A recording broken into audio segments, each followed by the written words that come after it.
दोस्तों, कराची पाकिस्तान का सबसे बड़ा शहर, 1.5 करोड़ लोगों की भीड़, समंदर किनारे बसा एक शहर जो दिन में चमकता है और रात में जलता है। इस शहर के सीने में एक जख्म है जिसका नाम है लियारी, जहां कानून नहीं आता, जहां पुलिस भी दस्तक देने से पहले सोचती है, जहां हर गली में एक बादशाह है और हर बादशाह के हाथ में खून। इसी लियारी में एक आदमी रहता था जिसका नाम था हमजा अली मजारी। लोग उससे डरते थे, दुश्मन उसका नाम सुनकर कांपते थे और दोस्त भी पूरी तरह भरोसा नहीं करते थे, क्योंकि लियारी में भरोसा सबसे महंगी चीज होती है। लेकिन दोस्तों, हमजा का एक राज था, एक ऐसा राज जो अगर लियारी को पता चल जाता तो उस रात हमजा की लाश उसी समंदर में फेंक दी जाती। वो राज था कि हमजा अली मजारी असल में था जसकीरत सिंह रांगी, पंजाब का एक बेटा, भारत का एक जासूस और ऑपरेशन धुरंधर का सबसे खतरनाक हथियार।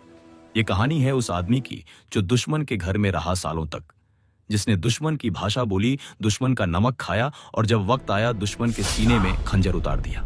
ये कहानी है बदले की, ये कहानी है हौसले की, ये कहानी है धुरंधर, द रिवेंज की। दोस्तों, पहले पार्ट में हमने देखा था कि हमजा ने लियारी के सबसे खूंखार बादशाह रहमान डकैत को खत्म कर दिया था। लियारी पर उसका कब्जा हो गया था और मेजर इकबाल का नेटवर्क कमजोर होने लगा था। लेकिन एक सवाल बाकी था, एक सवाल जो हमजा को रातों को नींद नहीं आने देता था, एक सवाल जो उसकी आंखों में हमेशा जलता रहता था। बड़े साहब कौन है और वो अभी भी जिंदा क्यों है? इस कहानी की शुरुआत होती है उस रात से जब हमजा को एक पुरानी डायरी मिली। वो डायरी जो उसके उस्ताद ने उसे दी थी ट्रेनिंग के आखिरी दिन। उस डायरी में लिखे थे नाम, वो नाम जो भारत के दुश्मन थे, वो नाम जिनकी वजह से बेगुनाह लोग मरे थे, वो नाम जिन्हें एक एक करके खत्म करना था। डायरी के पहले पन्ने पर लिखा था एक जुमला, जब तक लिस्ट खत्म नहीं होती तब तक घर वापस नहीं। हमजा ने डायरी खोली, कई नामों पर निशान लग चुके थे, लेकिन सबसे आखिर में एक नाम था जिस पर अभी तक कोई निशान नहीं था, बड़े साहब। दोस्तों, बड़े साहब कोई आम आदमी नहीं था, वो एक ऐसा शख्स था जो पर्दे के पीछे रहकर पूरे खेल को कंट्रोल करता था। मेजर इकबाल उसका मोहरा था, जावेद खनानी उसका खजांची था और साजिद मीर उसका सबसे खतरनाक हथियार था। तीनों को बड़े साहब के इशारे पर चलते थे और तीनों की वजह से हिंदुस्तान में खून बहा था। लेकिन इन तीनों के पीछे जो हाथ था, वो हाथ अभी तक किसी को नजर नहीं आया था। हमजा को नजर आया था और इसीलिए हमजा की लड़ाई अभी खत्म नहीं हुई थी। लेकिन दोस्तों, इस बार एक और राज खुला, एक ऐसा राज जिसने हमजा को अंदर से तोड़ दिया। वो राज था उसके परिवार का, जसकीरत सिंह रांगी के परिवार का। पंजाब के एक छोटे से गांव में रहते थे रांगी परिवार। मां थी सुखजीत कौर, बाप था सरदार बलवंत सिंह रांगी और एक बड़ा भाई था गुरजीत सिंह रांगी। जसकीरत को जब आर्मी में लिया गया था तो पूरे गांव में खुशी मनाई गई थी। मां ने अरदास की थी, बाप ने आसमान की तरफ देखकर कहा था कि पुत्र देश का नाम रोशन करेगा। लेकिन जब जसकीरत जेल गया तो वो खुशी बुझ गई। परिवार ने सोचा बेटा गया, और जब आईबी ने उसे जासूस बनाया तो उसकी मौत की खबर उसके घर भेज दी गई। मां ने अपने बेटे का क्रियाकर्म किया, बाप चुपचाप बैठे रहे और गुरजीत बड़ा भाई वो रोया नहीं, बस एक कागज हाथ में लेकर बैठा रहा जिस पर जसकीरत की तस्वीर थी।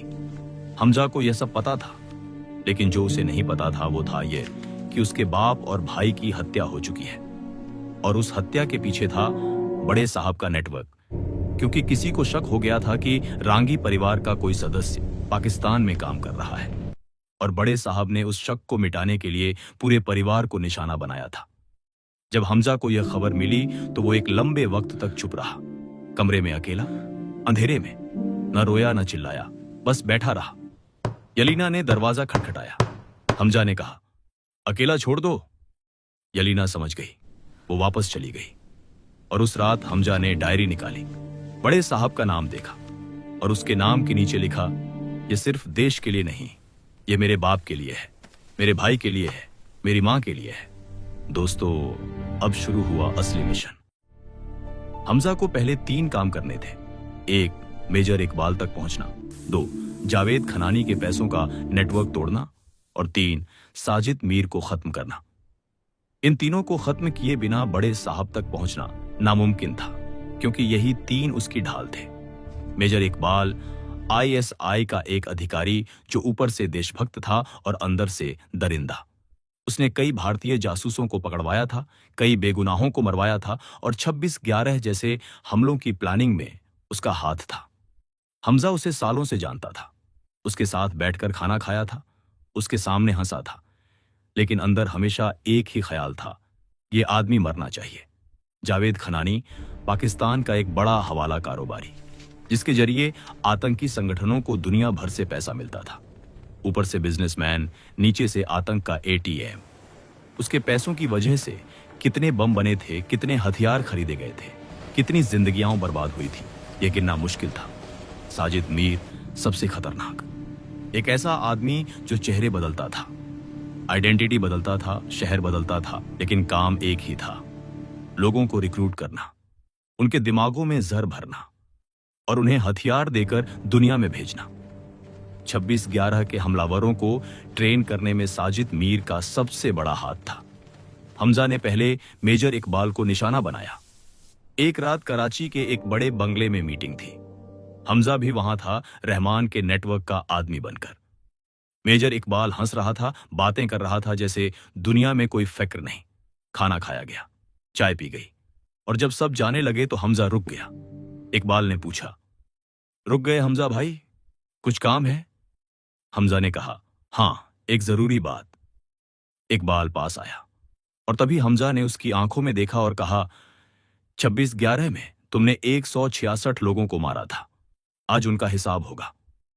इकबाल का चेहरा पल भर के लिए पत्थर हो गया, फिर उसने पॉकेट में हाथ डाला, लेकिन हमजा तेज था। वो ट्रेनिंग जो सालों पहले पहाड़ों में हुई थी, वो उस रात काम आई। कुछ ही मिनटों में मेजर इकबाल उस कमरे में आखिरी सांस ले रहा था।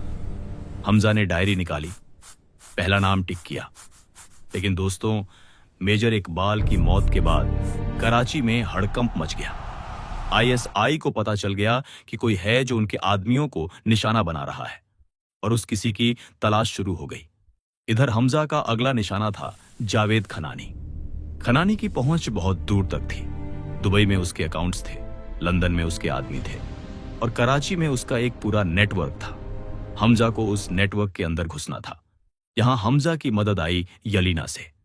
यलीना के अब्बा जमाली साहब की पाकिस्तान के बिजनेस सर्कल्स में बड़ी पहुंच थी। यलीना ने एक रास्ता निकाला। उसने अपने अब्बा के एक बिजनेस एसोसिएट के जरिए हमजा को खनानी की एक प्राइवेट पार्टी में इनवाइट करवाया। उस पार्टी में कराची के बड़े बड़े लोग थे, बिजनेसमैन थे, नेता थे और बीच में था जावेद खनानी, मोटा, हंसमुख और बेफिक्र, जैसे उसे पता ही नहीं था कि उसके पैसों की वजह से दुनिया में कितना खून बहा है। हमजा ने उस रात खनानी के पास बैठकर बातें की, बिजनेस की, इन्वेस्टमेंट की और धीरे धीरे उसका भरोसा जीता। खनानी को हमजा पसंद आया। उसने कहा, हमजा भाई, तुम तो बड़े काम के आदमी लगते हो। हमजा ने मुस्कुराकर कहा, आपसे सीखा है। कुछ दिनों बाद खनानी ने हमजा को अपने एक बड़े डील में शामिल किया।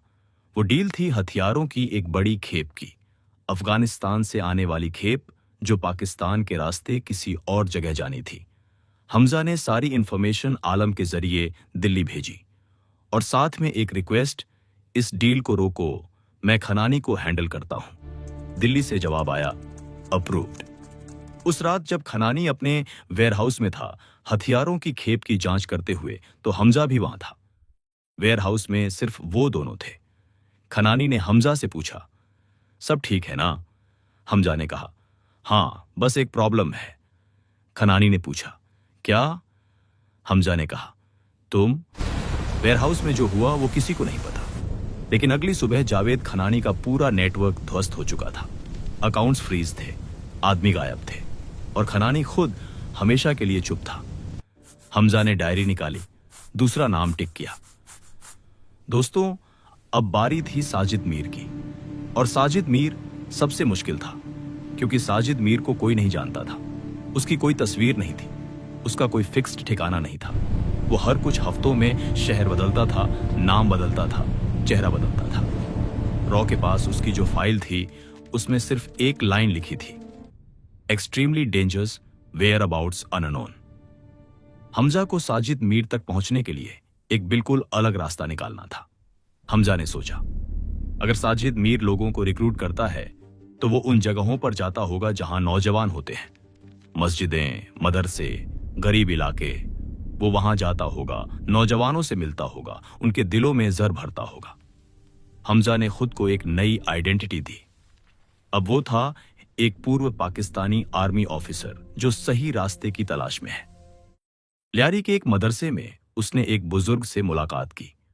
बुजुर्ग ने हमजा की बातें सुनी और कहा, तुम जैसे लोगों से एक आदमी मिलना चाहता है।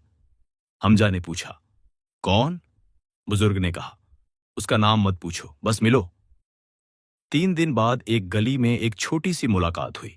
सामने एक साधारण सा आदमी था, साफ कुर्ता, सादा चेहरा, आंखों में एक अजीब सी चमक। हमजा ने उसे देखा और अंदर ही अंदर समझ गया, यही है साजिद मीर। साजिद मीर ने हमजा से बातें की, आजमाया, परखा। हमजा हर टेस्ट में पास हुआ क्योंकि सालों की ट्रेनिंग थी उसके पास। आखिर में साजिद मीर ने हमजा पर भरोसा किया और उसे एक बड़े काम में शामिल किया। वो काम था कराची में एक बड़े धमाके की प्लानिंग। बड़े साहब का हुक्म था, शहर में दहशत फैलानी थी, हजारों लोगों को मारना था और उस दहशत के बाद एक राजनीतिक उलटफेर होनी थी जो पाकिस्तान की सरकार बदल देती। हमजा ने सब सुना, सब नोट किया और उसी रात दिल्ली को पूरी इंफॉर्मेशन भेज दी। इसके साथ एक मैसेज, धमाके की तारीख 3 दिन बाद है, मुझे अभी एक्ट करना होगा। दिल्ली से जवाब आया, गो अहेड। अगले दिन हमजा ने साजिद मीर को एक मीटिंग में बुलाया। उस मीटिंग में सिर्फ वो दोनों थे। साजिद मीर आया, बैठा, चाय पी और फिर हमजा ने कहा, साजिद साहब एक बात पूछूं? साजिद मीर ने कहा, पूछो। हमजा ने कहा, 26/11 में जो 10 लड़के भेजे गए थे मुंबई, क्या उन्हें पता था कि वो वापस नहीं आएंगे? साजिद मीर का चेहरा तन गया। उसने हमजा की आंखों में देखा और कहा, तुम कौन हो?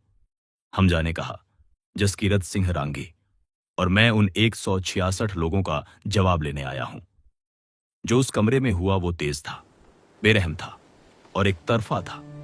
साजिद मीर उस दिन के बाद किसी को रिक्रूट नहीं कर सका, किसी के दिमाग में जर नहीं भर सका। और लियारी की वो गलियां आज भी शायद याद करती होंगी कि एक बार एक भारतीय जासूस वहां आया था, उन्हें अंदर से जीता था और फिर एक दिन हवा की तरह गायब हो गया। दोस्तों, अगर ये वीडियो पसंद आई हो तो वीडियो को एक लाइक जरूर करें और चैनल को सब्सक्राइब जरूर करें।